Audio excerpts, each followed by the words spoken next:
Well, I'm Dwight E. Turner, Excellent. And born in 1921, what's your birthday date? July 25th, 1921, on a farm in Michigan. Yeah, and I'm sure we'll come there organically, but I'm eager to hear how you came to this part of the country too. But I'll back up all the way to your birth date. Did you have brothers and sisters? I have one brother who is retired in Florida. Did he serve as well? He was in the Navy. He enlisted in the Navy in 1944, just about the time I got home from overseas. And he became a radio technician and was on a Navy transport ship.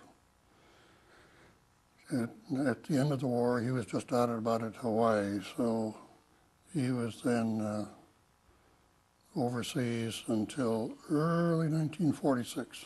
In fact, he was still overseas when his daughter was born. Yeah. There's so many stories like that. So he's retired down at Penny Farms, Florida. Very nice. He picked the warm retirement spot, huh? They did, yeah. Excellent. Tell me what your father did growing up. My father was a farmer. I grew up on a farm, typical Michigan farm, mixed crops and livestock. And I decided I didn't want to be a farmer. What was it about? What was it that made you decide that? I didn't see where the future was, that it would be anything but what every generation before me would have been. And I was interested in airplanes. It's pretty neat. So if you want to begin there, in later years, I think about it. In the fall of 1938, I was beginning my senior year in high school. September 1938 was right when Hitler's troops took over Czechoslovakia. I had a business teacher, Vera Zushnet, one of my better teachers, who I seem to remember somewhere in class, we were in a business class or a typing class, that she mentioned that this was a problem for the world coming. And I remember that. Also, at that same time, my high school chemistry and physics teacher, Arthur Holmberg, got me into a photography club that he had organized. And those two things, I think, were what led me to think about getting on beyond the farm. Because during my senior year, while I was taking typing and whatever, I recall that I read an article in the photography magazine of all places. The Army Air Corps had a photography school in Denver, Colorado. And I was having fun taking pictures. I thought maybe that would be a nice thing to do. And so I wrote a letter to somewhere in Washington, and eventually some recruiting sergeant got back. And my folks didn't have any understanding of how you went to college at that time, or I didn't either, or what I would have done if I did. And so it ended up that I decided I would like to enlist in the Army, and did. My folks had to sign for me. I was only 18 years old. I was a minor. And so in October of 1939, this summer I graduated and worked that summer. I enlisted in 1939 in October, which was just after Hitler had gone into Poland. That was before the draft. That was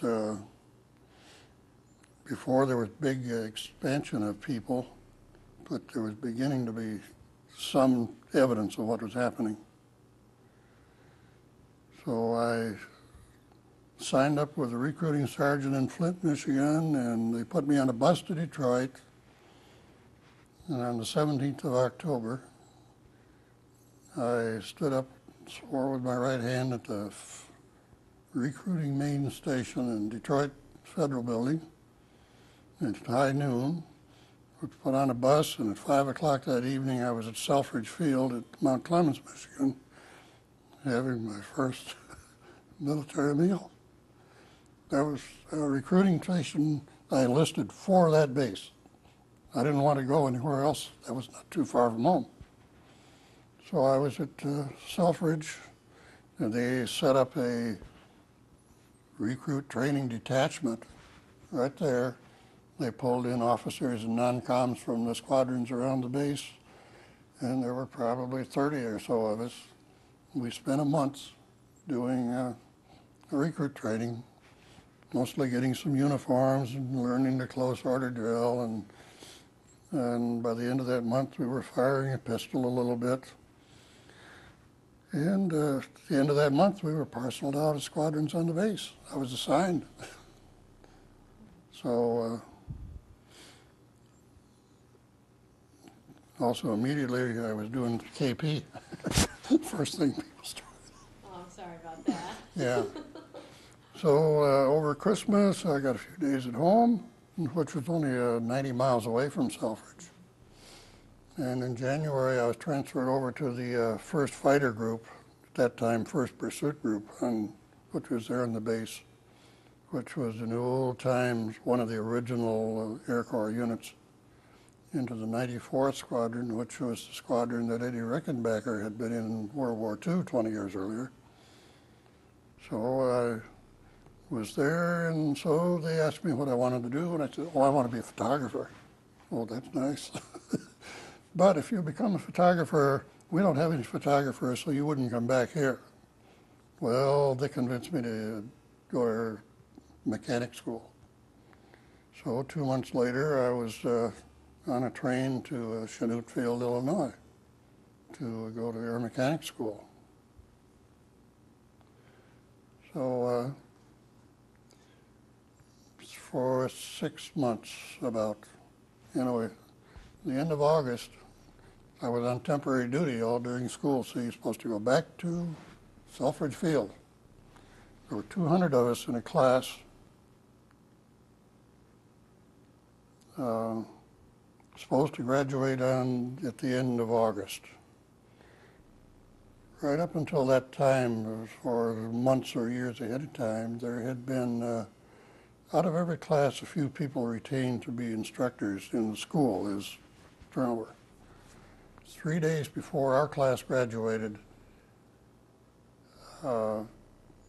word came down, there's going to be a big expansion of the school. 150 of you are going to stay here and become instructors. And there was much screaming and hollering because all of us 19-year-olds, whatever, were in there on temporary duty from all over the country, and they were all like me. They wanted to go back to the bases they'd come from. Langley, Barksdale, Kelly, Spokane, wherever. Well, 150 out of the 200 of us stayed right there. So I was now a fledgling airplane mechanic, instructor, supposedly. Well, because Vera Zusnet had taught me to teach typing real well, I immediately became a clerk typist. I did. That was a skill that stayed with me through life, I guess. It seems to happen to everyone who knew how to type. Yeah. Well, we had no idea what was happening at that time, none of us, and none of us had any interest in it, really. But anyway, I had been promoted to private sixth-class specialist, drawing $24 a month while I was going to school, okay? $24 a month. Things were about to happen, really happen. Along about November the 1st, perhaps, all of a sudden I was promoted from private sixth-class specialist to private first-class, second-class specialist. I got a promotion from $24 a month to $61 a month. That's the biggest promotion I've ever had, right? So that's what happened with all of us. And that was just the beginning. So let me digress one paragraph chronologically. Right about at that same time, which nobody recognized at the time, the beginnings of the Tuskegee Airmen. Right along about October, November of 1940. All of a sudden, here come a class of 200 young black men. And I'll bet they all had college education, which we didn't. They were to become the first class of airplane mechanics trained to become the Tuskegee Airmen Group, which was all segregated. So I remember we got a briefing, this class of people is going to go through as a class, leave them alone, don't fraternize with them. They must not wash back, they cannot join any other class. They will go on through. And as far as I know, all 200 of them did. And now I would bet that a lot of them went on and became pilots too, or at least the nucleus of their program. But that happened in beginning about October 1940. Okay. May I So, ask a question? I'm sorry to interrupt. Okay. And did anybody fraternize with the African American? Not that I know of. No. The routine in the mechanics school at that time was you studied one subject at a time for about 5 hours a day. So you started with something like structures for 2 weeks and hydraulics for 2 weeks and airplane propellers for 2 weeks. So we saw them for 2 weeks. So I kept their attendance records for 2 weeks and they were gone and I never saw them again. So be it. Anyway, Christmas 40, I went home for leave, I guess. And along about February of 41, the first people began to be drafted. I guess we had gone on a second shift at the Air Mechanics School at that time. We were beginning to run a morning from 6 to 12 and 12 to 6 or something. So things were beginning to expand, and we weren't much conscious of the news, but that's what was happening. Well, all of a sudden, about in, let us say, March of 1941, I got promoted from private first class to corporal with a second class air mechanics rating. That put me to maybe $72 a month. That was boom, boom, boom. 6 weeks later, I got promoted to sergeant with a first class air mechanics rating, about the middle of May, 41. Things were exploding, and we still didn't realize what we were into. So in June of 41, I thought I had some money now, and my father had some money, and he loaned me some money to buy an automobile. So I went home and saw my brother graduate from high school and brought a nice new Chevrolet back. Cost $750 in those days. Well, I just about got back with my new car, and the civilian supervisor of the section I was working with, John R. Carroll, fine gentleman, said, we're going to expand the school and we're going to split it 3 ways. 1/3 is going to stay here at Chanute, 1/3 is going to go to Keesler Field, Mississippi, which just got destroyed in the hurricane, and 1/3 is going to go to Wichita Falls, Texas, to open Shepherd Air Force Base. I'm going to Shepherd Air Force Base. Do you want to go with me? Well, I was young. Okay, I'll go to Texas. So along in August 1941, I went to Texas. About the 1st of September of 1941, I was promoted to staff sergeant. So in a year, I went from private first class to staff sergeant. We didn't know anything. It was just how fast things were going and how we had to perform. We did. So I was in the initial cadre that helped open Shepherd in 1941. And while I was doing that, or just about the 1st of August, in fact, I've got the Army regulations here that established the enlisted pilot program. I saw those on the bulletin board, enlisted people have a chance to go to flying school, which had never occurred before. I had no idea I'd ever become a pilot. So put in the application. Okay. A couple of weird things about it. I had just turned 20 years old. I was still a minor. The regulations for the enlisted pilot program said if you're a soldier in the Army between ages of 18 and 22, you're single, you got a high school education, you got a good record, and so forth, with a couple of provisos you can apply. You've got to sign an agreement. One of them was, well, if you're a minor, you still got to get your parents' permission to go to flying school. I was already in the Army, but I had to get my parents' permission to go to flying school. That's a different world. Second agreement was you had to be unmarried. You had to remain unmarried during the duration of flying school and for the duration of a 3-year enlistment thereafter. That was in 1941. Well, so my application was processing along, and all of a sudden December 7th happened, of course. The world turned upside down and has never been the same since. Tell me just a little bit about that day, how the news came to you, if you would. On a Sunday, a guy that I associated with quite a bit, Lee Hibbert, from up in Wisconsin, we were out on a double date somewhere just out of town, out of Wichita Falls, and at that time out of radio contact with much of anybody, visiting some people. About 5 o'clock in the afternoon, we started driving back into the city of Wichita Falls, turned on the radio, and we heard the news. And so we didn't hurry too much, but we decided things were happening, and so by 7 o'clock Sunday night, we drove back up to the main gate, and everything was in turmoil, and the MPs were waving us in and waving us in, and that was the last time I wore civilian clothes for 7 years. So everything was really crazy.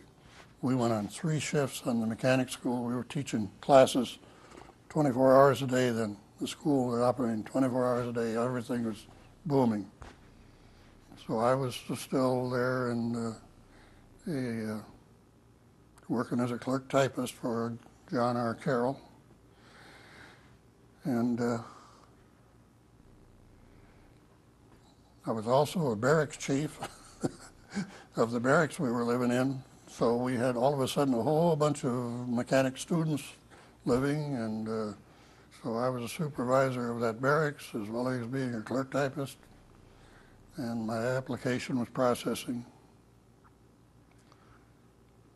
My father and his father of somebody else from the hometown drove all the way to Texas to see us over that period of time, which is the farthest my father ever got from home. Anyway, so my application got processed.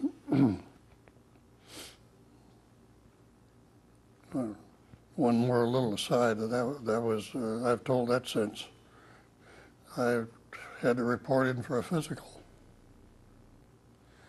So they checked, and here, 20 years old, I have low blood pressure. So I went back to the office I was working in and told them this. They had told me to come back the next day. And the lieutenant that I was there said, "You go out tonight and have a beer and smoke a couple of cigarettes, then go back tomorrow." And I did, and that's how I got into pilot school. You're kidding me. No, I'm not. That's funny. That's great. That's right. I've heard the banana stories, to eat bananas and drink a bunch of water to make weight. No problem. I've never But heard that. literally, I was just on the borderline in blood pressure, and they said, "Come back tomorrow." I would probably have made it anyway, but anyway, he did tell me to do that. And it worked. And it worked. So that was it. So in a way, application came through and orders came through, and I was in Texas where all the flying schools were. My orders were to go to California to fly in school. So late February 42, I was on a train, the Atchison, Topeka, and Santa Fe, I think it was, out of Wichita Falls to Los Angeles. And one more little thing, I think it was the 26th or 28th of February, if you go back and read the New York Times of the day, we got into Los Angeles about 8 o'clock in the morning, big headlines. Sub shells Santa Barbara. Literally, a Japanese submarine had thrown a shell into the area. I don't think it did any damage, but there was a big headline in the Los Angeles paper. So all of a sudden I was out there. We were sent down the road a little bit to where Disneyland is now, Santa Ana, where they had established a pre-flight training camp. We were there for a month, which was kind of a waste. It was pretty disorganized, getting ourselves organized. And they sent us up to Santa Maria to a civilian contract school. All primary training was a civilian contract at that time. Hancock College of Aeronautics. 2 months there flying the PT-13, open cockpit, helmets and goggles and white scarves. Then they sent us 2 months up to Lemoore, California. 2 months flying the BT-13, where we began to get into instrument training and night flying and formation flying. And 2 months up to Stockton, California, in the T-6, the AT-6 Texan. And so 7 months from beginning to end, we had our wings. So all of it, and again, there were about 200 of us. We now were graduating. The enlisted pilot program said you would graduate as a staff sergeant. I was already a staff sergeant when I went in, so I came out as a staff sergeant too. Some of them went in as privates and came out as staff sergeants. A couple went in as tech or master sergeants and came out as those grades. But we came out as enlisted men. And we were one of about 2,500 of the enlisted pilots who were trained during, I think, 7 or 8 classes of that year. And the program's terminated. I was one of the last ones to graduate as an enlisted man. We graduated entirely the same training and whatever as the cadet program, but they got a second lieutenant's bars, we got staff sergeant's stripes.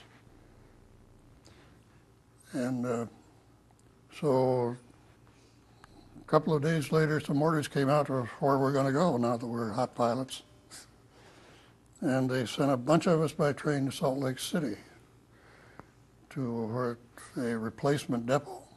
So that was about 2 days by train through the Feather River Canyon route, I remember, on the Western Pacific Railroad. About 4 days there, we got some more orders. I think they just went down the list alphabetically and says, okay, you 20 are going here. So about 20 of us, our orders, back to Blythe, California. We had been flying the T-6, the hottest thing we'd flown, a conventional, what we call a tail dragger airplane, 600 horsepower. We got to Blythe, California, and the ramp was full of A-20 twin-engine attack bombers, what we call a tricycle landing gear with a nose steerable wheel in front, 2 engines. We had never flown a twin-engine airplane. The A-20 was a single-pilot airplane. They said, okay, here's the handbook. You read the handbook. You sit in the cockpit for 5 hours. You memorize all the instruments and controls and get familiar with all the rest of the airplane, and then you're going to go fly it. We did. I was scared to death for 20 hours, but we did fly it, and that's how we learned to fly. There were no twin-engine trainers available for us. That was it. Wow. Did you, so obviously everything came out all right. Did you have any worries, or what were your specific worries? Did you have any difficulties the first time taking it up? Well, somebody helped me get the engine started and closed the lid over my head and said, there's the runway. So we had studied it for probably 3 or 4 weeks before we actually flew it, and an instructor had come out with us, and we did what we call a blindfold check to say, no, okay, where's the altimeter and this control and that control. So it worked, actually. I guess we knew more than we thought we did, probably. But I do remember, because the T6 was about a 120 mile an hour airplane, and the A-20 was a 200 mile or better airplane. I went over the end of the runway, that first takeoff, going 200 miles an hour with the wheels still down. I was really behind the airplane for a little while. But it worked. How'd the first landing come then? No problem there. No problem there. No. So we were at Blythe, California. Well, we were there for about 6 weeks, and they said, oh, you got to move to Oklahoma City. One of the many confusions of the day. Everything was really confused. Everybody was everywhere. So they moved the whole squadron, the whole group to Oklahoma City, to Will Rogers Field. And so a few of the more experienced people flew the airplanes, and all the rest of us were put on a troop train. Most interesting train trip I ever had. They had the whole squadron, equipment, people, took a baggage car and set it up as a mess car. And we weren't on a high priority, it seemed, because we were waiting for other trains a lot. So we could do about anything we wanted. I remember a couple of us worked our way forward, and we're up into the engine cab, talking with the engineer. So we got to Oklahoma City, and there's where I really did combat crew training. We were stationed at Will Rogers Field, and across the other side of town was a Tinker Air Force Base. And Will Rogers was kind of limited in some aspects, so we couldn't land there at night. So if we were doing night flying, we had to park the airplanes over at Tinker, and then somebody would fly them back the next day. But anyway, that's where we did crew training. So November, December, January, February, March, April. So there's where we began to get serious, get familiar with the airplane, begin formation flying, night flying, instrument flying, and begin to become proficient. We had up in Oklahoma, half an hour or an hour away, there was an area big enough to use as a gunnery range. And we were going to fly these airplanes as low altitude airplanes, strafers. So they had fixed forward firing guns. So we were able to go up there and fly. I think I got one mission. And they also sent us down to Baton Rouge, Louisiana for a week to help allow our gunners to get some training.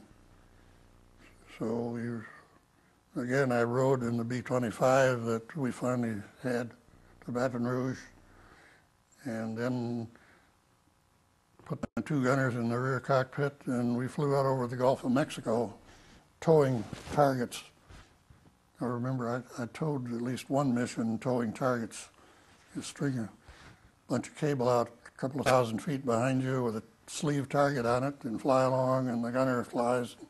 I don't think anybody ever hit anything. It was very primitive.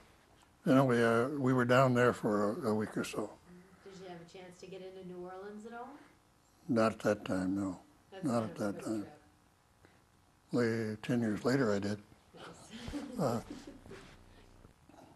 Well, we come back, and I was about finished. I began to get confidence, so to speak, and that's when you get careless. I had 2 incidents just before the end of crew training. Maybe that's why I got overseas as soon as I did. I finally began to get some confidence that I knew what was going on in the airplane, that it wasn't going to do the wrong thing. So I decided one day I was going to stall the airplane and see what happened finally. I was being very cautious up till then. So I was riding with somebody going along, a young gunner, and riding in the nose. This model airplane had a nose bombardier's position and position for two gunners in the rear. So they were back there, and the earlier models that these were, they had what they called a scarf mount, a flexible gun mount, a flexible gun. That is the gunner. And he could slide it around and twist it, and it just sat in there and locked. So I told him I was going to stall the airplane. I was going to pull the nose up, so just hang on a bit. So I did. I pulled it way up with some power on, and when it stalled, it fell through quick. So I picked up flying speed, and my gunner called me and says, "Sir, we just lost the guns." He had not locked them in. So somewhere out about 50 miles east of Oklahoma City, there's a pair of 30 caliber machine guns buried. Really? I've never heard that one before. Really? Oh, that's great. So, Sir, we just lost the gun. yeah, you got to go back and report that to the boss, the chief, the squadron commander. And I take it you so, were generally supposed so to we got to survey and explain this loss of weapons. So they said, well, you get in this Cub and you take that gunner and you go out and fly around there and look for those guns. Everybody knew nobody was going to find anything. But anyway, I did. So I got 3 or 4 hours in a Cub airplane doing that. So that would have been probably the middle of the late March. Well, I was still confident in the airplane, so I came back in and had a flight on the first day of April, April Fool's Day, 1943. And so everything had been going good. All winter we'd been flying where we were having lots of rain, or wind during the winter, it was strong wind. All of a sudden I came back in at high noon after a short flight, and I landed it carelessly. I was not really worrying about it, and the airplane didn't stop. We'd had all of a sudden nice calm day, and we had a short runway. They were working on extending it, had an I-beam across it, and I didn't stop the airplane. I ran into that I-beam and collapsed the nose gear, bent the props, and the gunner in the nose section, he was okay. I think maybe he scratched a thumb or something. But anyway, I had 2 incidents at the end of crew training. But I was so far along now, they weren't going to throw me out of the Air Force. So that pretty much wrapped it up. So 2 days later, they got put back in an airplane and said, go fly. And then about 2 weeks later, we got word we were going overseas. So, during this time, way back in January, they had decided that the enlisted pilot program wasn't doing what it was supposed to, and they had created the rank of flight officer. So way back in January, we had been promoted to flight officer, which was equivalent to a junior grade warrant officer. And so at that time, I was a flight officer, not a staff sergeant anymore. Yeah. And I went overseas and as a flight officer. And after about 6 months over there, 5th Air Force worked for us, and we were commissioned, appointed second lieutenants. So my orders appointing me second lieutenant are by command of General Douglas MacArthur. Yeah. So that really brings us up about to where that monograph begins. Mm-hmm. Excellent, excellent. Yeah, tell me if you would, even to write to heading overseas, how did you and your planes all get to where you got first? strictly by train. The A-20 was no way going to fly over there. The A-20 had a range of about 1,000 miles, and the newer ones, those earlier ones, had less than that. So our orders came out, and I think there was about 20 of us on the order, or about 20 pilots and 40 gunners would have been a 3-man crew. And they put us on a train out of Oklahoma City to San Francisco and to Hamilton Air Force, well, Hamilton Field at that time, Army, Hamilton Army Airfield. So that's where we got to at Hamilton Field. Stayed there a few days, and then orders came out and they said, you're going to be going overseas. And before we left Oklahoma City, they gave us pages and pages of things, all the things we had to have: 2 flashlights, a hunting knife, and a pistol, and this and that and the other things, and blankets and parachutes. We had it all. We get to Hamilton Field and they said, you're going to go by air. You can take 65 pounds by air. You can ship anything you want, and you can do anything else you want. Turn in anything you want. And nobody was checking anything. So people shipped all kinds of stuff home and everywhere. So I took a foot locker and shipped a couple of GI blankets home in it. And they said, oh, the one thing you had to take with you was impregnated underwear and a gas mask. We were still at a point where they thought there might be gas attacks. That we had to carry that with us. And so we took the stuff we had to with us.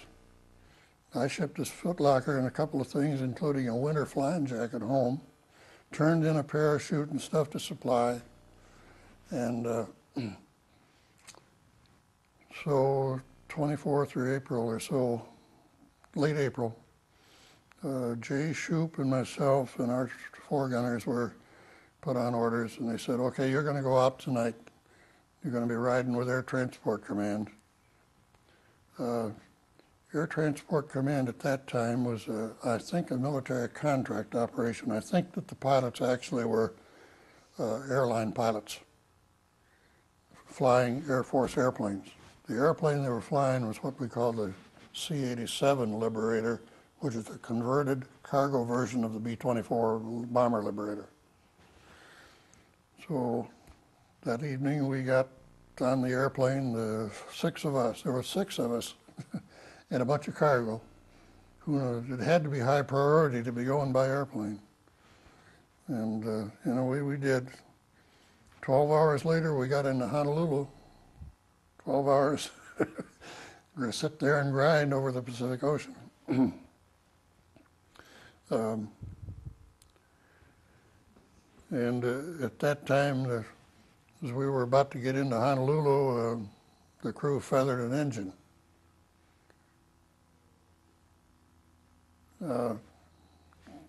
Maybe an oil leak, maybe something. Nothing much happened. Since the same thing happened coming back a year later, I've decided that everybody wanted to lay over in Honolulu. So anyway, they said, well, we got to fix this engine, so we're going to not be going out for 12 or 18 hours or something. And it so happened that I'd been informed that an uncle of mine, a painter carpenter, had volunteered to go to work at Navy Pearl Harbor. So I had a few hours, and they weren't restricting us anyway. And I went to look him up. So walked over to the Navy gate to a Navy shore patrolman, said, I got an uncle working here, can I see him? And he got on the phone, sure, we'll go right over there. And I found my uncle. Had lunch with him. Oh, that's nice. Yeah. Incidentally, on these orders, leaving San Francisco, we did not know where we were going when we took off. Jay Shoup had been given an envelope and they said, when you're an hour out, you know that you're going, you can open this. So when we were an hour out over the Pacific Ocean, we opened it up, and the word was then, you are going to Brisbane, Australia. So we did not know where we were going when we left San Francisco. So anyway, we got out of Honolulu, another 8 hours to Canton Island, which is about as big as a postage stamp, just about big enough to put a runway on. And serviced there. Went on about another 6 hours to New Caledonia, which was, I believe, a colonial French possession at that time. And that was our first taste of the tropics, I guess. And about another, I don't know, 4 or 5 hours to Brisbane, Australia. So about 30 hours flying time in this converted B-24 C-87 Liberator. And we were in Brisbane, Australia. And the old guys, anybody that had been there 2 days longer than us, began to tell us what it was like in Australia. Yeah, literally. Anybody who'd been around 2 or 3 days was an expert. So that's how we got to Australia. Landed at Amberley Field, Ipswich, which was just out of Brisbane. Yeah. So we were there for 3 or 4 days, and as subsequent flights came in with the rest of our contingent that were coming out of San Francisco, we were all put on an Australian train heading north from Brisbane up to Townsville. And I don't have any good dates, but I think it took us about 2 days on that train. And it was kind of an open thing that rambled along, and I can't remember much upholstery on the seats. Anyway, we did. There was also no dining car. At that time, the Australian train system, we may have had to, well, no, we wouldn't have had to change trains because I think we were in Queensland all the way. But at that time, I think Australian trains had some different gauges in their different provinces. Anyway, we were in Queensland, I believe, all the way to Brisbane, Townsville, all pretty much up the east coast of Australia for about 2 days. And so, as I said, no dining cars, so there was a commissary about every 6 hours or so. Train would stop, everybody would rush into this commissary and restaurant, dining room, get something to eat. So we got to Townsville, switched to a train, still more primitive, going 50 miles inland to a place called Charters Towers. And that had been an operating base for us during the earlier year, 1942. See, this was about 18 months after the war began when I got over there.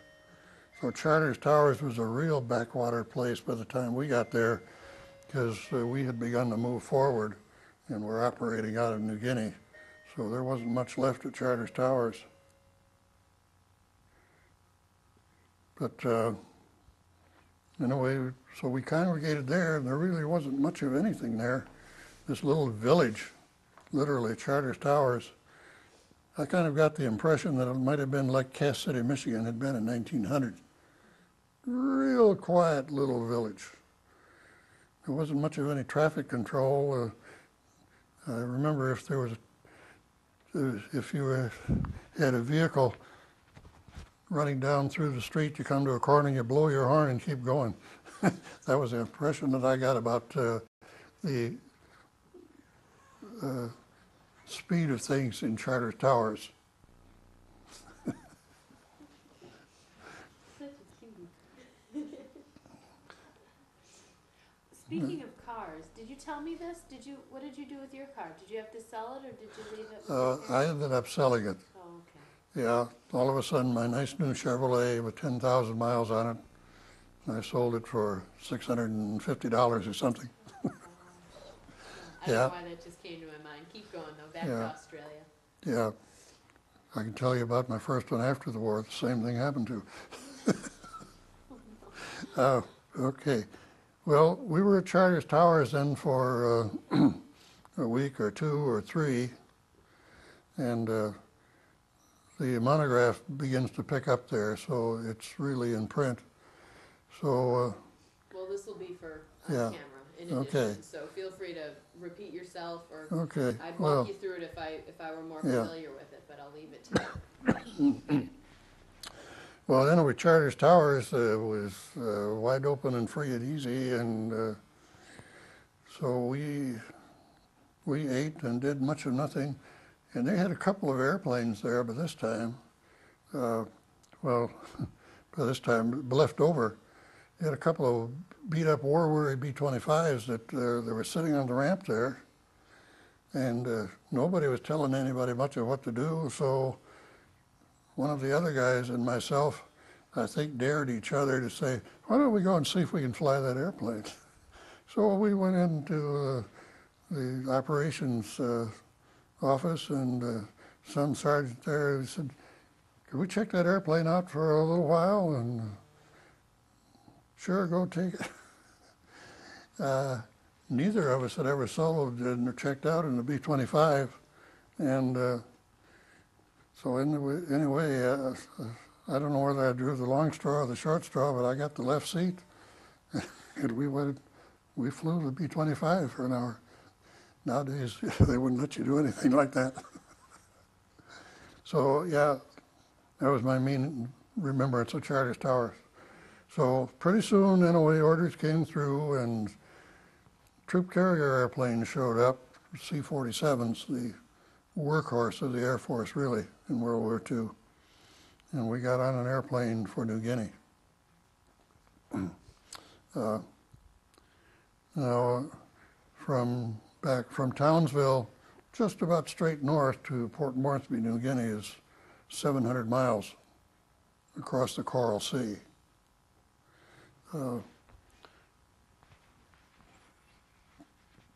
People will kind of tend to forget just how far down the Japanese were. Darwin on the north coast of Australia saw several air raids, Japanese air raids. No, Lucy, I don't think you want to clip that.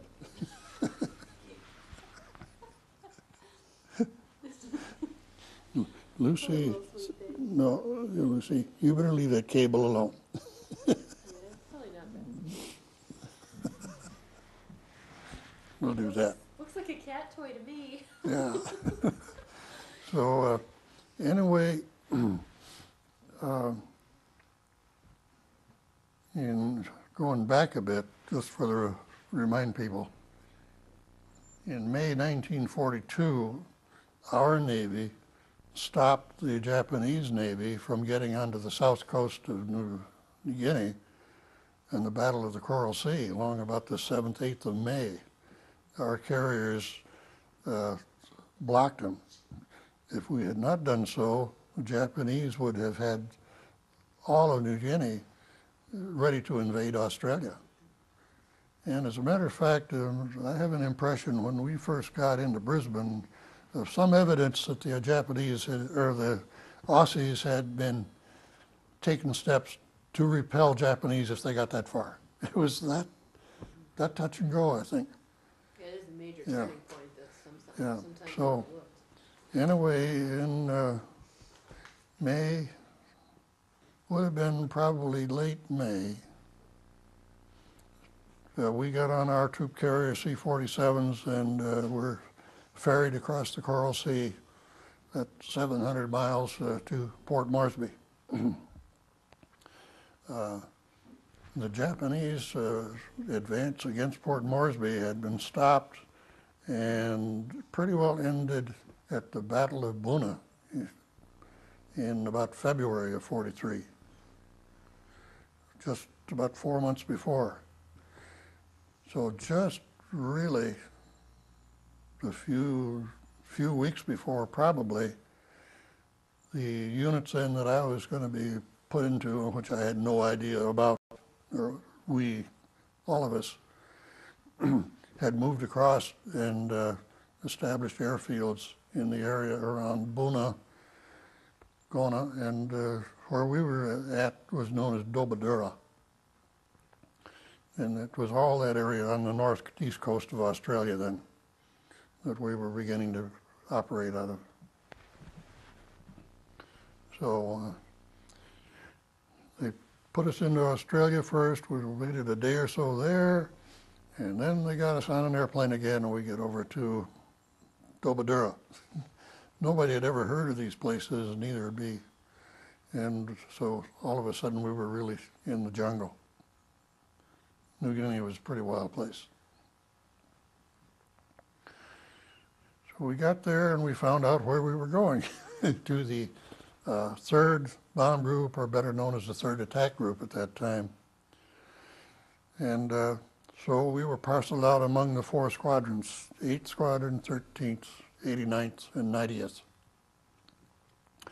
So I ended up being assigned to the 8th Squadron. And I don't know if any of the others of that contingent were assigned to the 8th Squadron or not. I can't remember any of the other pilots of that group going to the 8th. They might have or might not have. Anyway, I was assigned to the 8th. And I don't know what happened to my 2 gunners. We got over there, and all the crews that we had been carefully building, we were just scattered. So I never flew with any of the people that I had gone over with and trained with. Also, no A-20s in the 8th Squadron. So all of a sudden I'm going to become a B-25 co-pilot to fly combat. You had some experience with the B-25. 2 hours.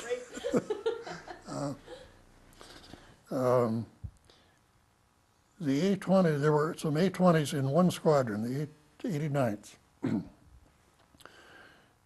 Those were the only A-20s in the 5th Air Force. And those A-20s at that time, in early 43, had been flying over there for a year and a half, and those were the few that had survived. And those airplanes were ones that had been at Barksdale and Savannah, Georgia, through the 1941 Louisiana maneuvers. They were old, beat-up airplanes when I got there. Also, they had been modified over there, putting in extra fuel tanks, I think, and taking out the bombardier's position and putting 450 caliber machine guns in there to make them low altitude strafers, more lethal. So some of our guys went to the 89th to start flying A-20s that we'd been trained in. The rest of us became B-25 co-pilots. So that's what happened. So I got started flying several missions for familiarization, enough that I knew what was going on, and then we started flying missions. How was the crew that you were with? Become pretty good, pretty good. I was assigned into a tent then with 2 guys. George Swartz had been there about a year or so, and Bob Miller had been there for a while. And I think there were just 3 of us in the tent. Anyway, I started. I'm sorry, Mr. Turner, so long as we're kind of pausing, let me stop this. This is. You're running out of tape.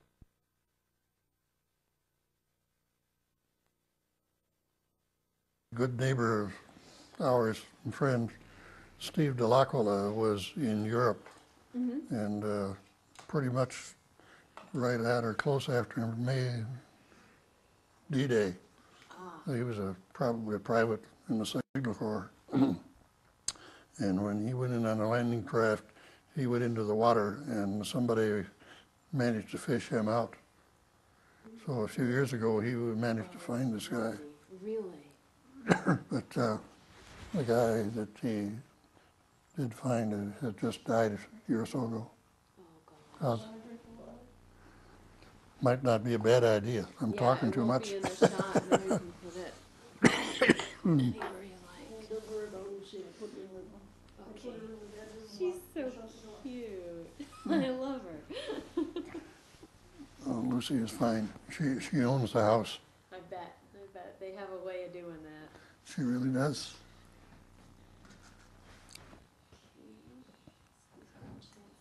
Oh, I guess I don't need to get that, and that's fine right there. Doesn't come through at all. All right, and back to your tent mates. Bob Miller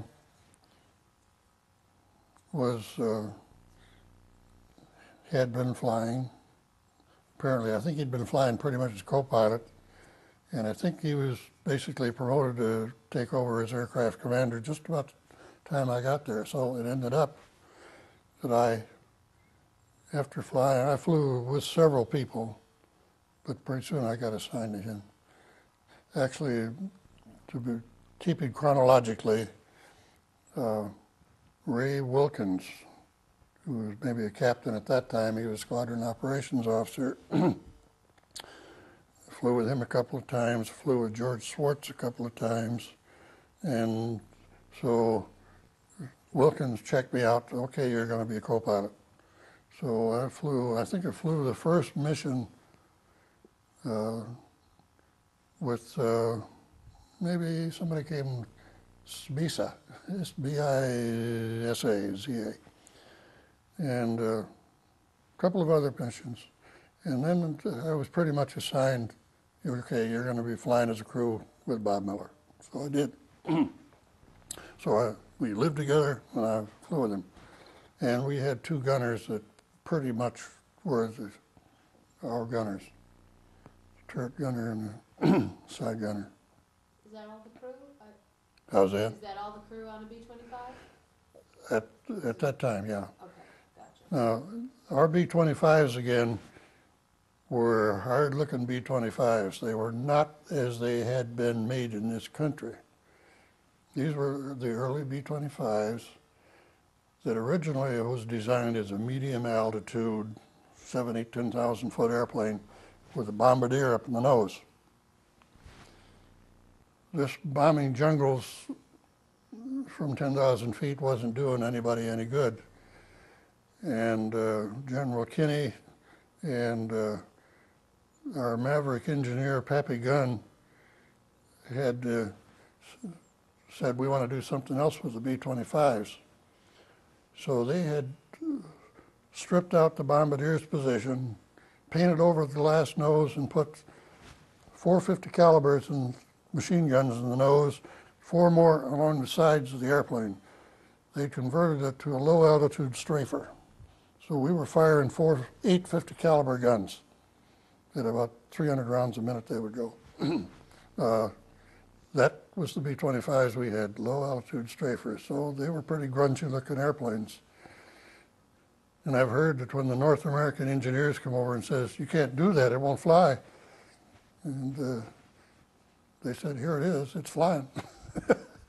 So the engineers went back to the factory and remanufactured all their airplanes and did it legally for all the later model airplanes that did the same sort of thing.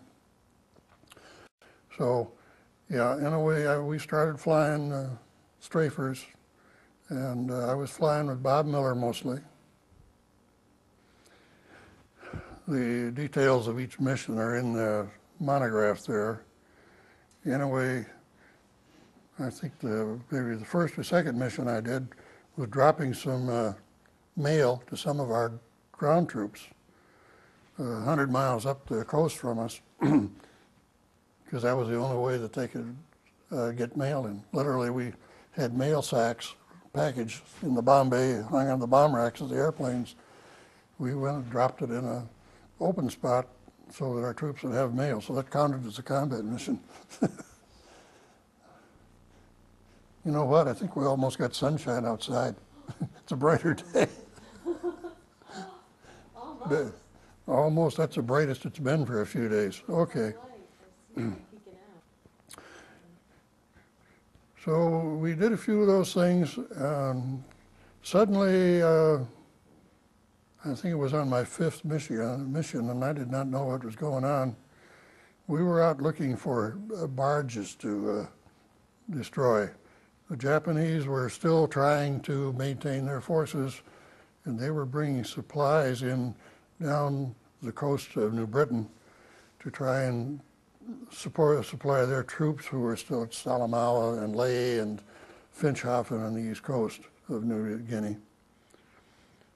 So we were stooging along the coast and come around the west end of New Britain Island, come up on Cape Gloucester. All of a sudden we found ourselves looking at two Japanese destroyers. And so everybody frantically armed their guns and their bombs and opened the bomb bay doors, and we were attacking destroyers. And I didn't know what was going on. And away we did, and we stopped them. And so I think Bob Miller and I must have been about the last ones in the formation, and he was eager. And we came around for a second pass when everybody else was going home. And suddenly our gunner says, I got one. His guns had jammed and a Japanese fighter had suddenly appeared and almost got us. We got a couple of small caliber bullet holes in the engine. But literally our gunner had got our guns unjammed and got it. So we're credited with an aerial victory. I saw that citation. That was great. And was that written up for the DFC? That mission? Yeah, we got a DFC out of that mission. Our gunner, as far as I'm concerned, did it. Yeah. Tell me about that.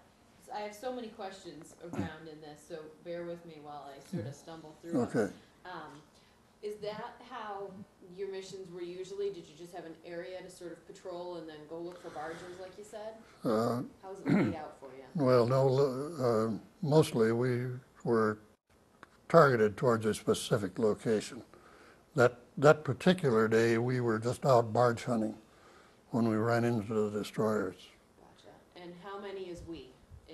When you say we? Well, that day we probably would have had, it was small, 6 or 9 airplanes. I think probably we might have, something like that, probably 6 airplanes only. Not many. We were not 1,000 airplane there. We probably didn't have 1,000 airplanes in the 5th Air Force. Yeah. And then when someone spotted the destroyers, how did the 6 of you move in on it? Does one of the pilots sort of take the helm and well, follows? Or? The mission leader would have headed straight for them, so probably, I really don't remember, but probably they went in a formation to put as many guns as possible on them at first. Because once we hit them once with all those guns, their return fire stopped. And so we made a couple of passes at them. And so Bob Miller, we may have been there on a third pass, dropping, firing the guns and then skid bombing them with our bombs. As I said, we were after low barge, a small target, so I think we only had 250-pound bombs aboard. If we'd have been looking for destroyers, we'd have probably had 500-pound bombs. But destroyers really, literally are known as tin cans for a good reason. They were pretty thin-skinned, and so it didn't take too much. So we left them dead in the water, and a few years ago somebody got me some pictures, which I've got in the book here, of the destroyers from close up. So I have had it reported that, yes, they were stopped and they did sink. Yeah. So that wiped out 2 ships for them and probably almost 100% of the crews. It was pretty bloody. And at least 1 airplane that our gunner got us credit for. Were there other fighters in the sky? If there were, nobody ever talked about it that I know of. But there must have been some other somewhere. But I never saw any more word about it. I don't know. Did you get any holes in your plane from that? We picked up 1 or 2 holes, I think, in the right engine nacelle. It did put a hole in the lower oil sump, And he must have had 30 caliber guns, or probably 7 millimeter, I think they had, and put a small hole in. If we had to fly many hours, I suppose we might have lost too much oil, but we had about 2 hours back home, and so it was minor damage. That was the extent of that. And how do you, this might be a good time to talk about debriefing. How do you debrief, and was there anything in particular about this? Well, after a mission, we would get out of the airplanes and be immediately taken to intelligence briefing. Squadron intelligence officer was very important. And we had a good one. Rick Baldwin, yeah, was a Philadelphia lawyer, literally. So he was very thorough and very accomplished. He was a good guy too. So we would be a crew at a time. We'd spread out the maps and whatever notes we had, and he would take down the notes, and then he had to put them all together, and from each of the people and the significant things. If there were any significant things that they wanted for immediate action, that would have been taken care of immediately. And then eventually we would all debrief to the best of our ability. And so that was it. Debriefing was the first thing after landing, and sometimes a shot of a medical rye whiskey. The flight surgeon, we had squadron flight surgeons, literally. No big central hospital, but every squadron we had a flight surgeon and a couple of medics. And he would be around after landing with a bottle of whiskey. And anybody that wanted it could have a shot of whiskey. And it was always medical rye, is what we called it. I think Old Overholt or something like that. So, and sometimes the people really wanted it if it had been a little more strenuous mission. Did you generally partake or no? I guess I did a few times, and sometimes I passed them on to somebody else. Yeah. So, anyway, debriefing was the first thing. And then we could go and get dinner, lunch, whatever. Typically, our missions would go out in the morning. We were pretty much of a daylight operation, about 99 and 100%, because there was no navigation facilities at night. So our business had to be in the daytime.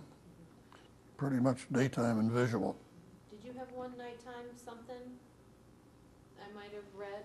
Or am I making that up? I might be crossing my 6 months later. Okay. All right. We can get there, yeah. I can raise your hair on that, yeah. One time.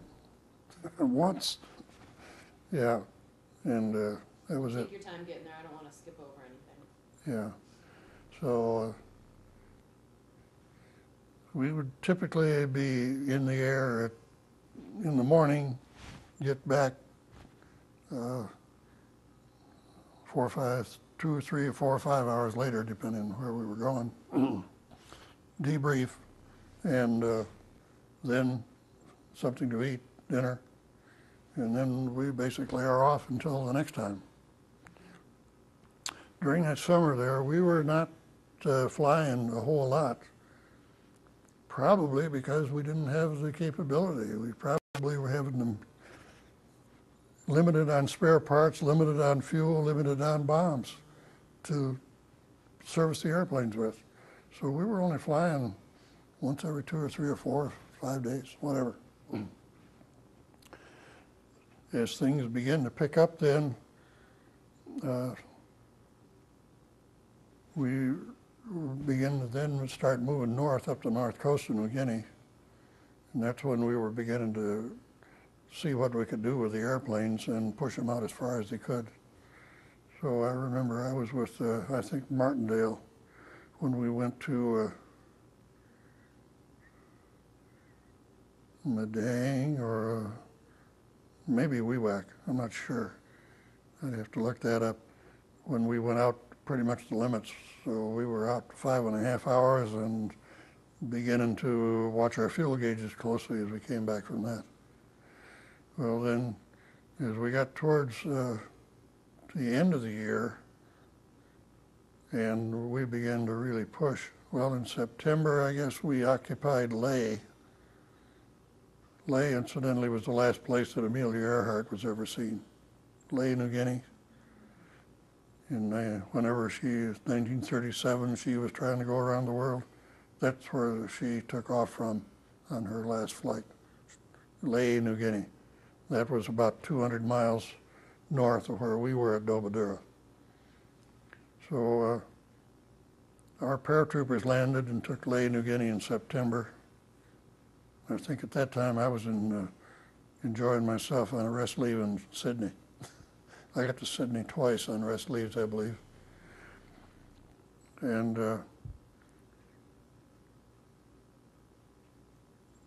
so sometime after that, I remember being put on a flight up to Nadzab, which was just kind of, you could say, next to Leh, where we were about to put a base. And we stayed there a couple of days and never did do anything and went back home, so apparently whatever didn't pan out. Nobody ever tells us what didn't happen. Well, then, along in December,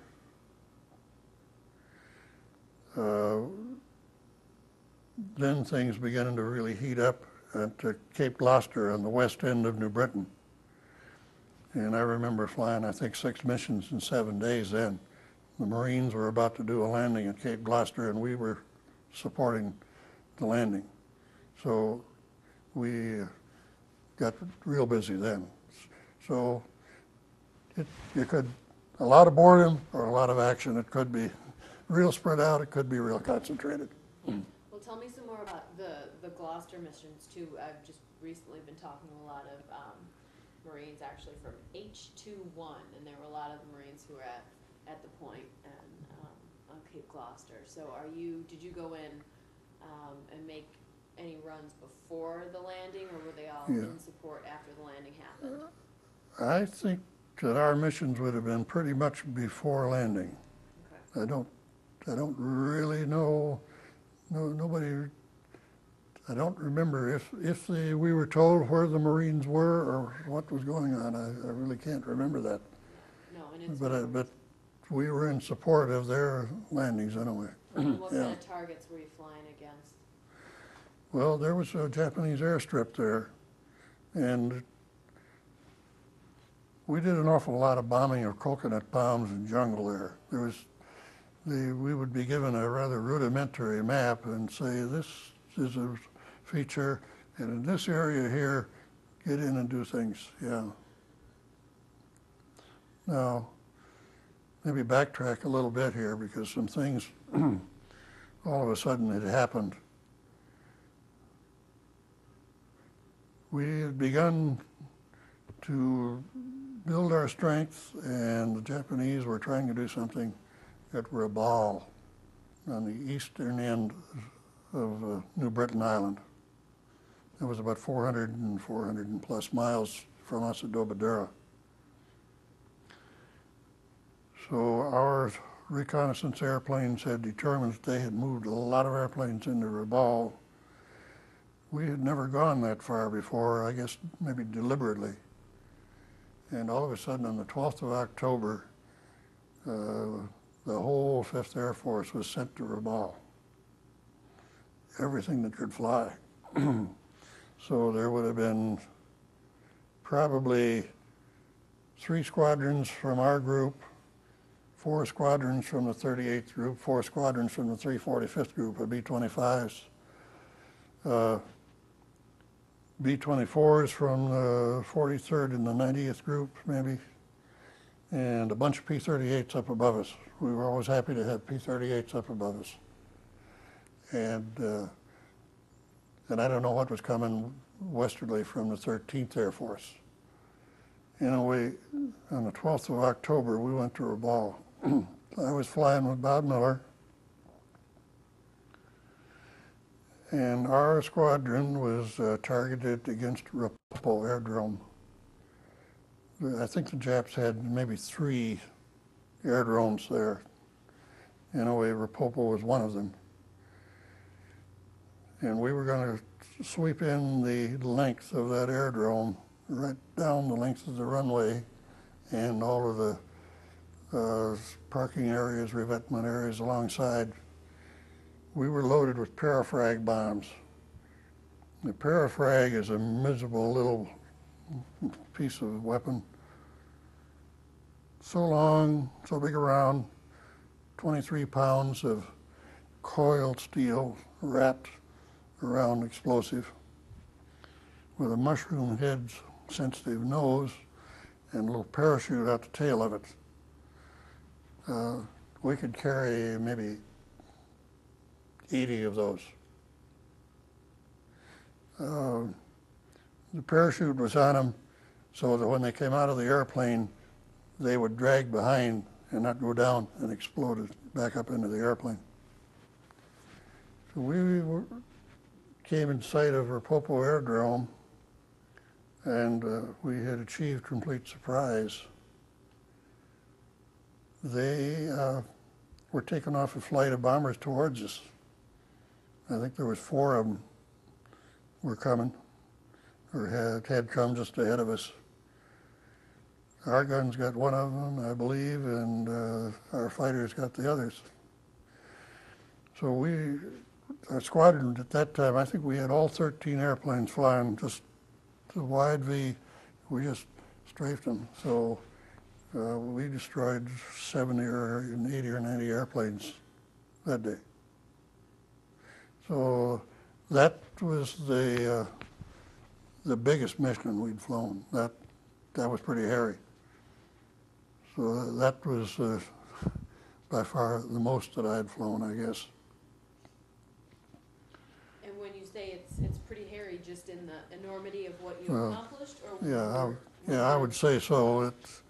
It was pretty exciting as we were flying, you might say, at 100-foot altitude, firing guns, maintaining just one huge formation, just dropping parafrags and strings.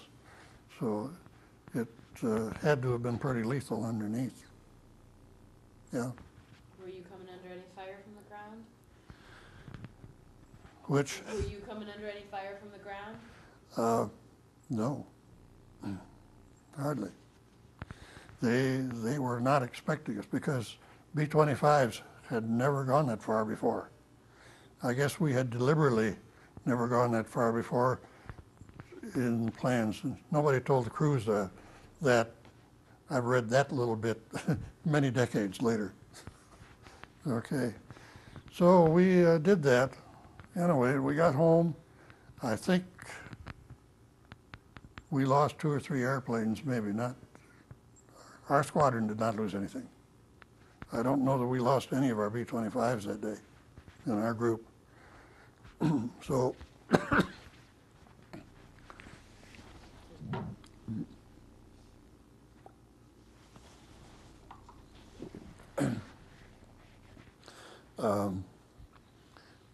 we got home 4.5 hours flying time. Debriefed, so that was a pretty big debriefing that day because we had all of this to report. I usually had a camera, K-20 aerial camera, handheld. So as a co-pilot, the B-25 co-pilot doesn't have a lot to do. I was taking pictures out of side windows. So I have no idea how much I contributed to the mission. In a way, Do you have any of your pictures still? I wouldn't have any of those. I've got some accumulations of diverse and miscellaneous things from various places. Anyway, immediately we're going to go back to Rabaul on the 13th of October and finish the job.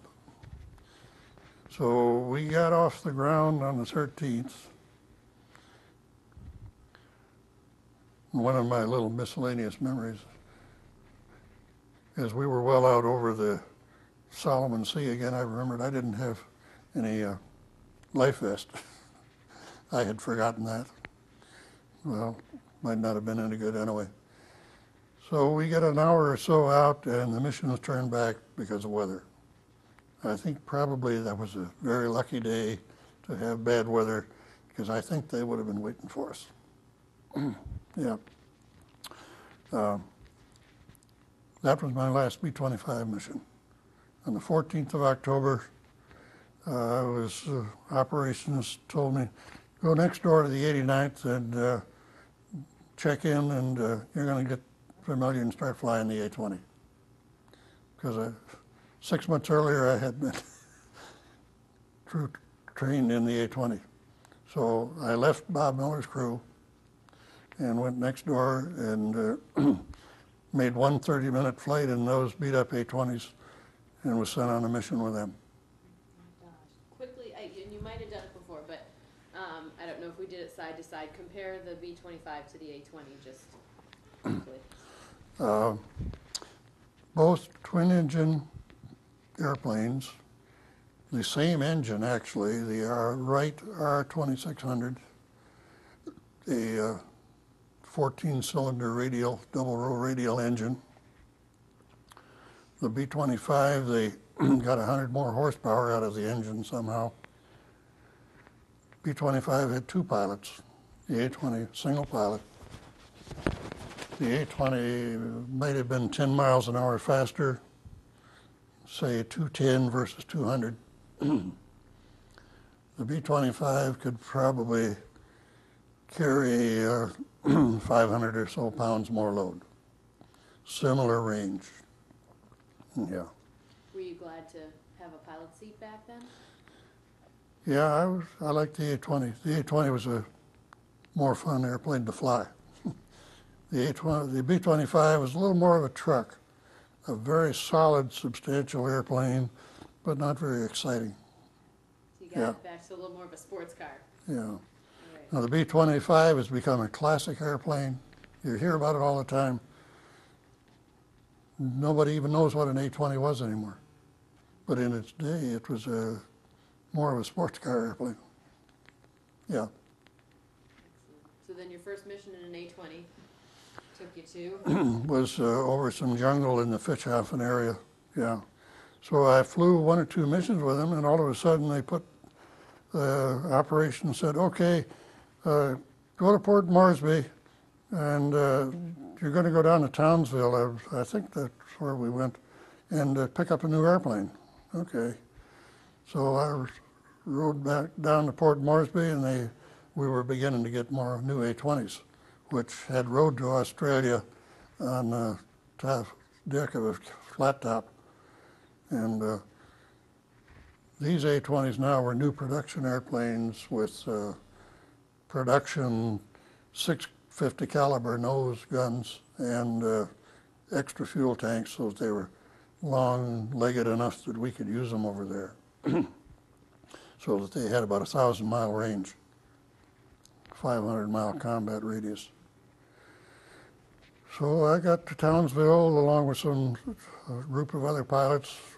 I don't know how many, probably 3, maybe 6, probably 6.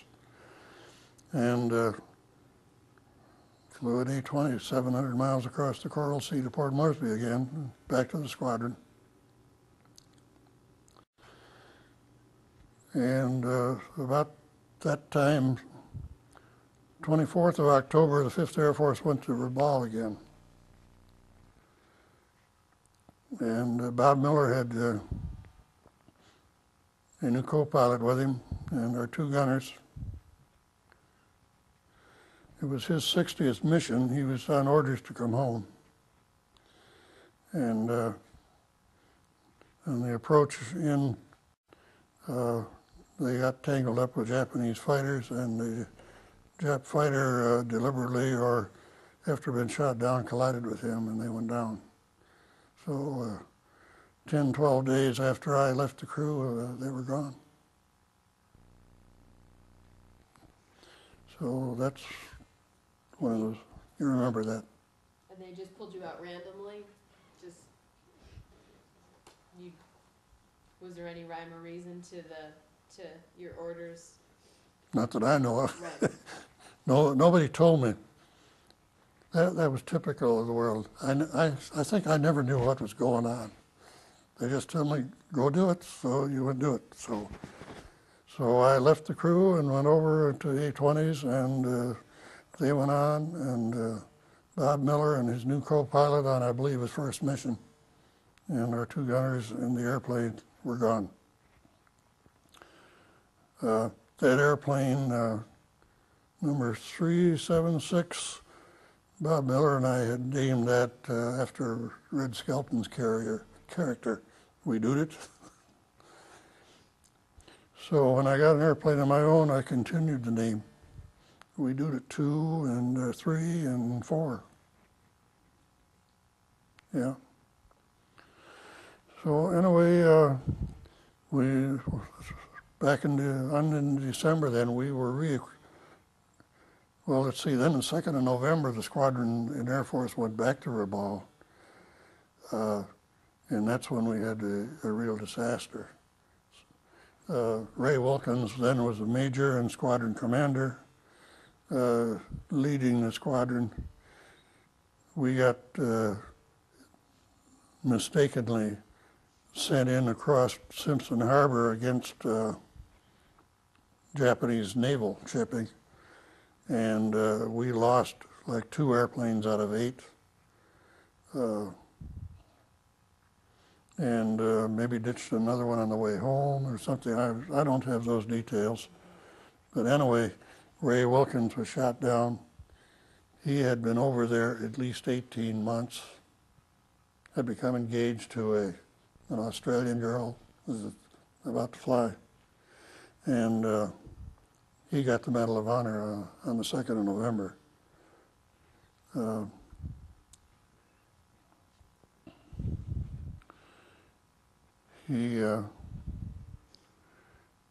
So that was the last mission then that we flew in B-25s. So the group all, supposedly, I guess all of this was in the works. The third group then was all converted to A-20s after the 2nd of November, or shortly after. And that was the last squadron, the last mission the 8th flew. After we lost Ray Wilkins and another crew, Mackey, I think it was,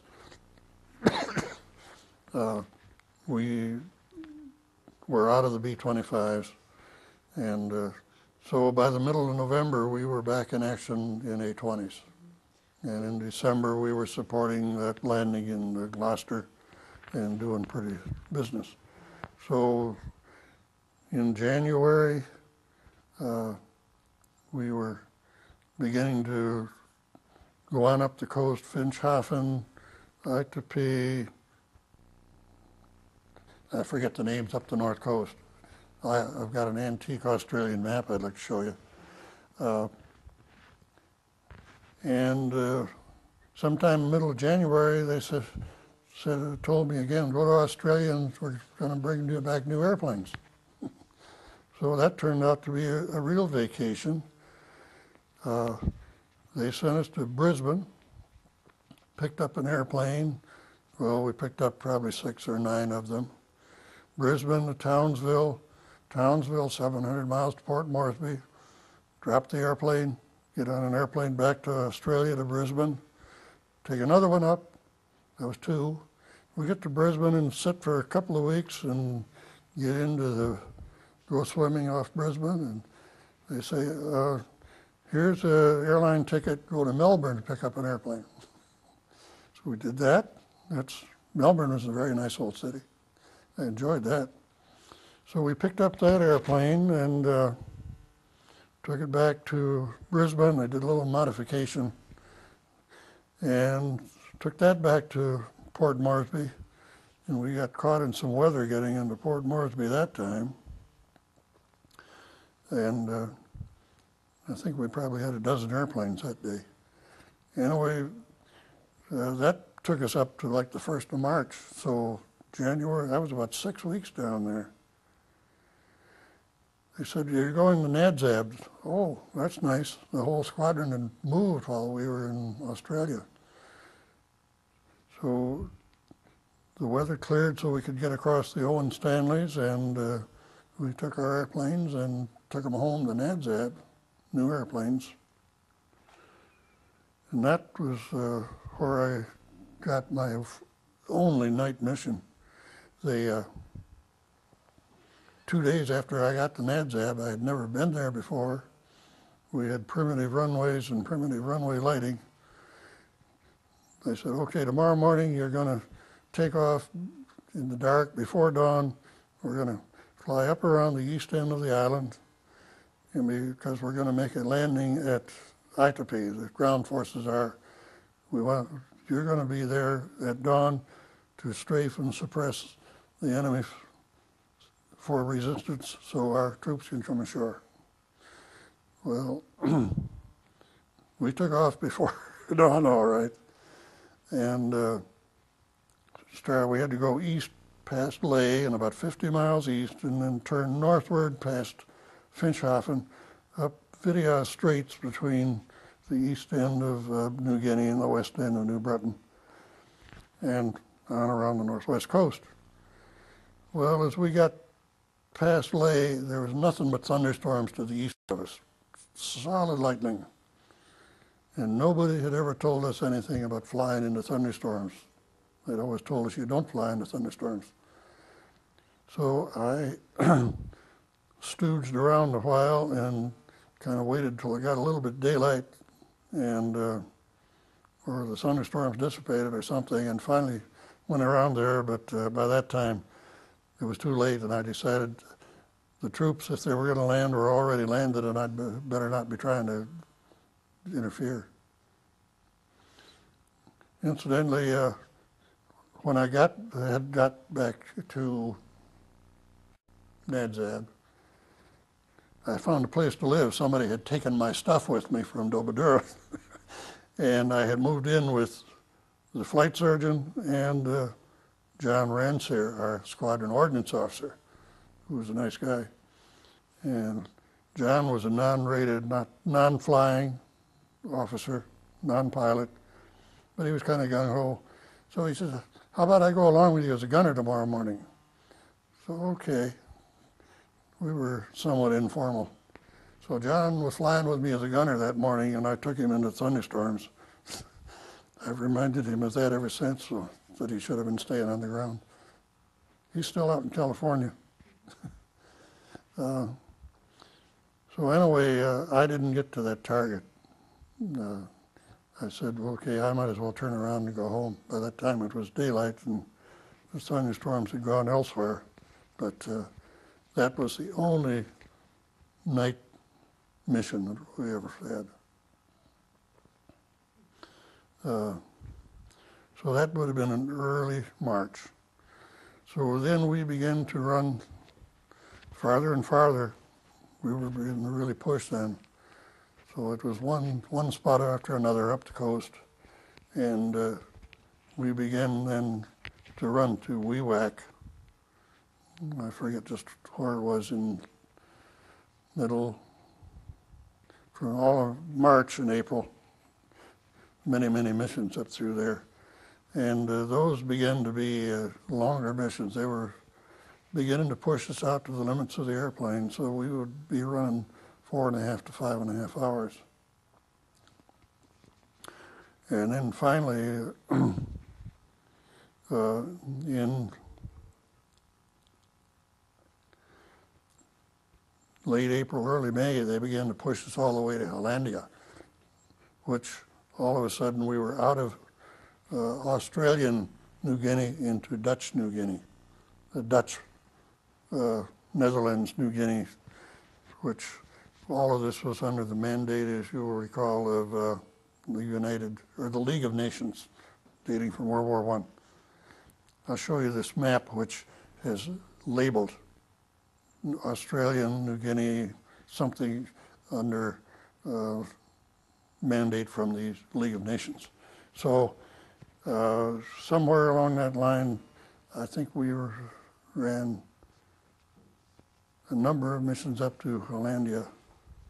In some of those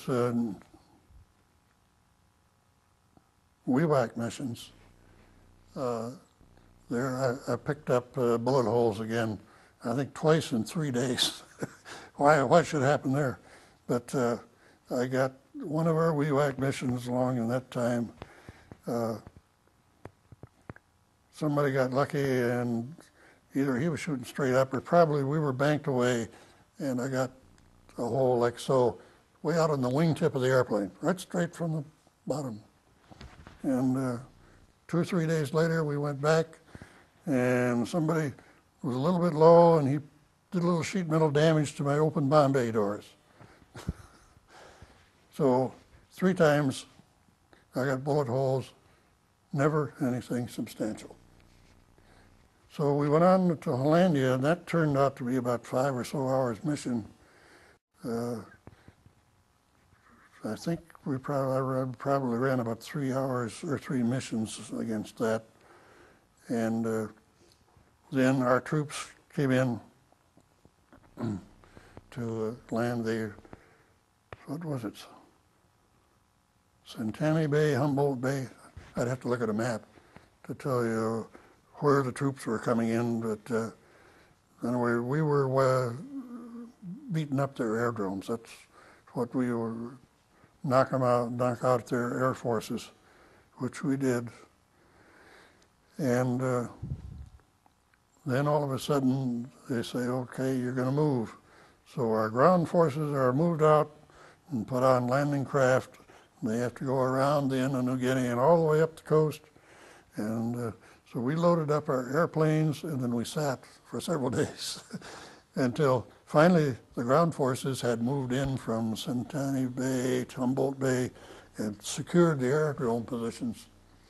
And so all of a sudden they said, okay, you're going to go. So we were loaded with everything. We were full airplanes, loaded with ammunition, loaded with bombs, a gunner, a crew chief with his toolkit. So we were pretty heavy. So we flew up there about 3.5, 4 hours, probably 3.5 hours. And whatever the logbook says. And get on the ground, and all of a sudden somebody's saying, hurry up, get over to operations, we got to brief you, you're going to read.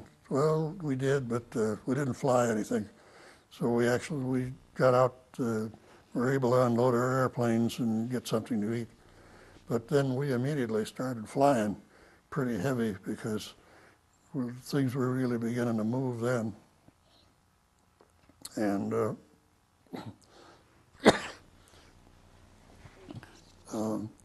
so once we got on the ground there, we were in tents, very, very primitive. And we had ammunition boxes laid on the floor of the tent for a little while, as I remember, because we were getting rain and there was water on the floor of the tent.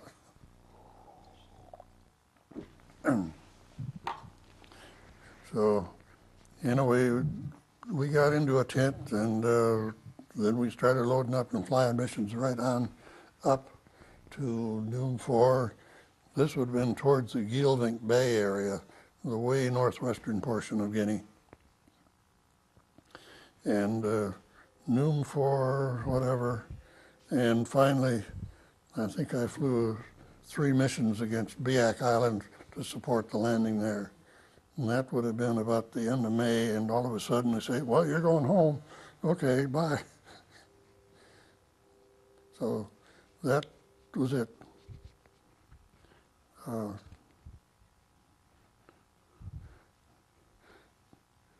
So I got to do that. That's other things. The enemy to us was not necessarily the Japanese any more than it was the elements. We were in the jungle, pretty much. It was bare bones. We were living under tents, pyramidal tents we called them. So half a dozen people could sleep in there. They were all open. They treated air crews very nicely. I had a cot with an air mattress to sleep on. our ground troops and our sergeants, including my very good crew chief, Joe Cardine, probably had a couple of folded blankets to sleep on his cot. We had mosquito nets over us, but we still got bit by mosquitoes. The bugs were a problem until they began to really enforce some discipline. Malaria was a problem. Earlier, they had lost a lot of man hours, duty people to malaria. We also had other things like dengue, which is known as breakbone fever, scrub typhus. While we were at NADZAB, we had 2 cases of scrub typhus in the squadron. One of our gunners had to be invalided home, and our assistant maintenance officer died. Scrub typhus was very bad. So while we were there, we all took Atabrun or quinine. Quinine was the old one, the original anti-malaria. And Atabrun was a synthetic because they couldn't get quinine during the war so much. You were healthy the whole time? So that's tied into a timer. It won't work unless we turn the timer on. Gotcha. Oh, no, that's perfect. Thank you. I just turned this 4 times. I went 1, 2, Okay. 1, 2. Do you think that got it back yeah, at the beginning? yeah, that's Okay. the beginning. Okay. Yeah. So anyway, some people got malaria over there, some didn't on other things. When I came home then, I quit taking Atabrun or quinine. It's okay, I'm back home now. I was posted down to Fort Benning.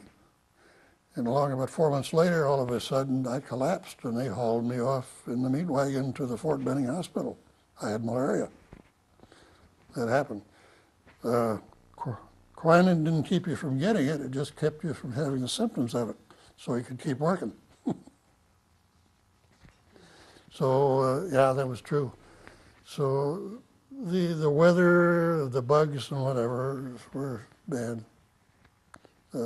We didn't think about it, it was just the way it was. But I did get malaria, but I didn't get it to know about it until after I'd been home for 4 months. Wow. I've heard variations of that from other folks who are in the Pacific, that they got back and then something struck them. Yeah. So, well, when you got orders home, how did you come back to the States? Well, he says, here's your orders, go to Port Moresby, which had become a pretty main administrative base on the south side of the island. So troop carrier operated kind of a traffic cargo route. And so a troop carrier airplane came in, and I went and said, here's my orders, jump on. And we went to back down the NADZAB and back across the Owen Stanley Mountains to Port Moresby. And I checked in at Air Transport Terminal, and by that time they were flying C-54s, the Douglas DC-4, out of Port Moresby. So it was from Port Moresby to Guadalcanal, to Canton Island, to Honolulu, where they feathered an engine an hour before going into Honolulu again, to San Francisco. We get into San Francisco, and we had priority. Here's an airline ticket to wherever you want to go. You got 2 weeks leave. So I went home to Michigan for 2 weeks, and I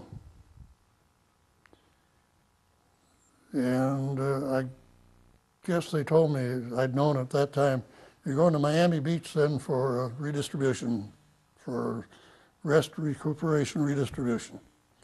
So that's what I did. I went home to Michigan for 2 weeks. Did you tell your family? Did you warn them you were coming, or did you just show up? I had sent a telegram. Telephones were not very much in those days. I believe when I got to San Francisco, I'd probably sent a telegram, I think. And when I got into Chicago, I stopped to see somebody, and I think I sent a telegram from Chicago to Michigan, said, I'm going to be in Lapeer on the 4 o'clock train. This was a Grand Trunk train that ran from Chicago to Lapeer, Michigan into Canada. How about meeting me? And my mother didn't listen. She was too excited, and she had my brother over there at 4 o'clock in the morning. But he had his girlfriend with him, so he was happy.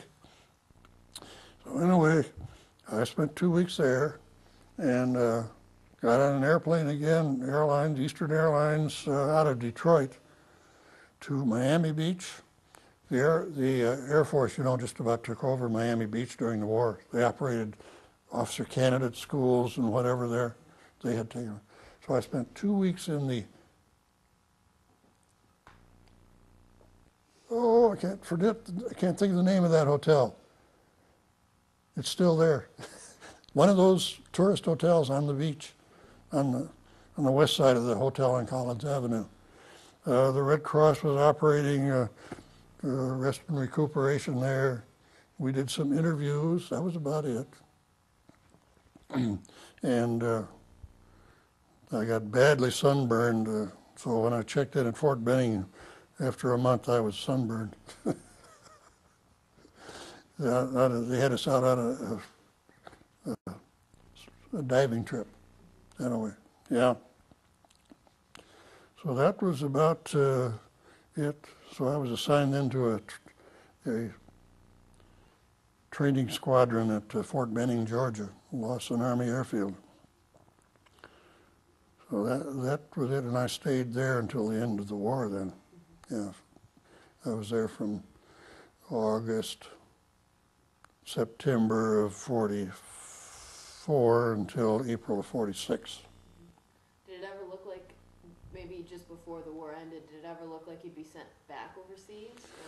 Or? Well, people were going back, and again, I had no idea. I was just doing whatever come from day to day, and I had no idea if my number would come up again, because people were going back, but the question never came up, and I was just doing it from day to day. Actually, I had a pretty soft touch there. It was that 3rd Composite Squadron. We were there in support of the ground forces training at Fort Benning and other places in the southeast, from Fort Bragg, Camp Blanding, Florida, in the Mississippi.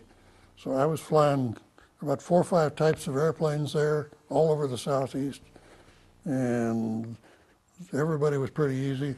So I could get an airplane on the weekend to go and fly to Detroit.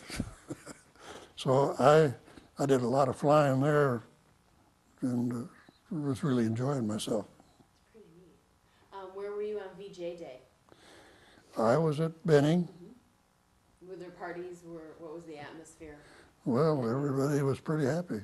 The one thing I think I remember, strict orders came down, all airplanes are grounded. Nobody will take an air fly.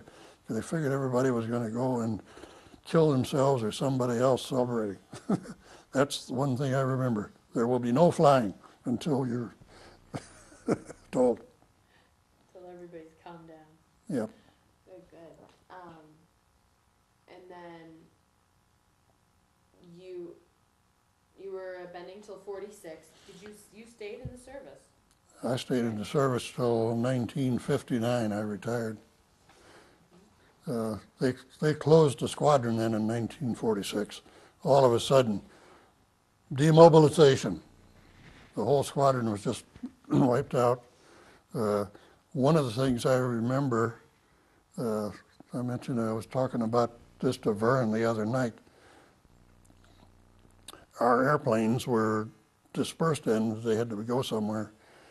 So I ferried one of our A-26s out to Hobbs, New Mexico. And so we had about a half a dozen A-26s and a half a dozen P-51s and miscellaneous airplanes that went somewhere. But I got to ferry one airplane, I guess. So we went, I dropped off this airplane along with some other, we took all of them probably, but I was one. And we left it. When I left that airplane, Hobbs, New Mexico, the desolate place, was just covered with airplanes. We had something like 700 A-26s and 1,500 P-51s, stacked as close as they could park them all over that air base. That's what happened at the end of the war. We just demobilized everything and parked everything. Yeah. That's intense to think about. And you see scenes like that in movies. Like in, have you ever seen The Best Years of Our Lives? With I think we did.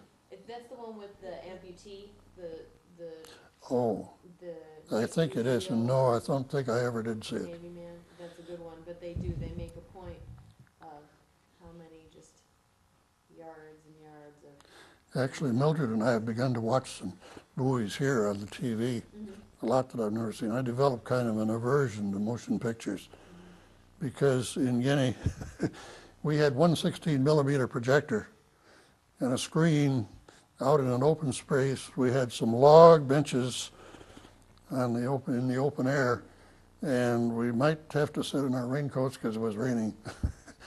And that was the extent of movies. Do you remember any of them that you saw? I know you had to see them over and over and over again. I don't remember much of anything over and over. Incidentally, I saw one of the USO shows. Gary Cooper, Phyllis Brooks, and Una Merkel. That's the only USO show I ever saw. Was it a good one?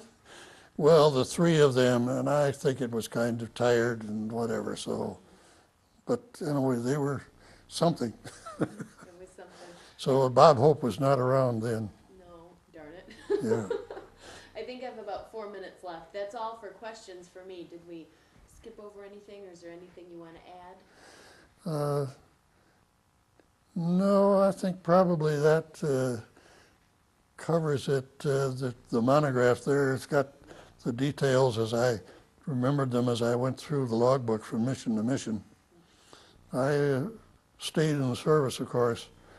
We were sent out to a squadron in San Antonio, and I was on orders at one point to get out in 1946. And right before that came, the squadron commander said, well, we've got authority to keep some people if some people want to change their mind. I didn't know what I was going to do. I didn't have any college acceptance. And I said, I think I'll stay a while. So I signed indefinite. And once I signed an indefinite statement, 6 weeks later, I was on a ship to Japan. I was on orders to go to Japan. And again, I just bought finally a new automobile. I had that for 6 weeks. So I took that home and sold it to my brother who was just out of the Navy. And I was in Japan then for 2.5 years in occupation forces duty. Incidentally, again, back with the same squadron I'd been with in New Guinea. Wow, So I was in Japan until '49. I came home a year ahead before Korea blew up, so I missed Korea. And then I was in another 10 years until I retired with 20 years service. Well done.